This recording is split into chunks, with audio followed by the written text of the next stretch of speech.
Men haqimda ishonib bo'lmaydigan 7 ta fakt. Men ko'p farzandli oiladanman. Oilada 4 ta farzandmiz. Men adajonimlar ancha yil oldin o'tib ketganlar. Har doim orqamizda onamiz turganmiz.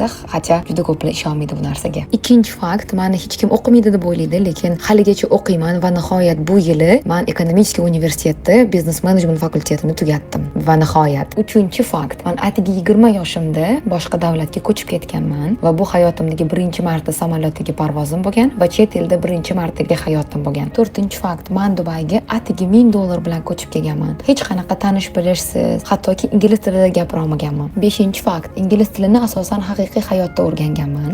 Qo'shimcha qilib aytaman, rus tili esa meni недвижимость karyeramda juda katta yordam bergan. Oltinchi fakt, qiziq faktlardan bittasi, Dubaydagi kompaniya bilan 6 oy sudlashib, sudni yutib, ish haqimni 2 baravar miqdorida kompensatsiya sifatida olganman. Bu juda ham qiyin bo'lgan. Oxirgi 7-chi fakt, meni xarakterim haqida bo'ladi. Men juda ham qiziquvchan qizman, proaktivniy qizman. Juda ko'p xato qilaman va bundan qo'rqmaganman, bundan keyin ham qo'rqmayman. Chunki har bitta qilgan xatolarimiz bizning muvaffaqiyatlarimizning bir qismidir. Agar sizlar ham chet elga ketishga qiziqsanglar, menga obuna bo'lib qo'yinglar va yaqinlaringga shu videoni jo'natib qo'yinglar.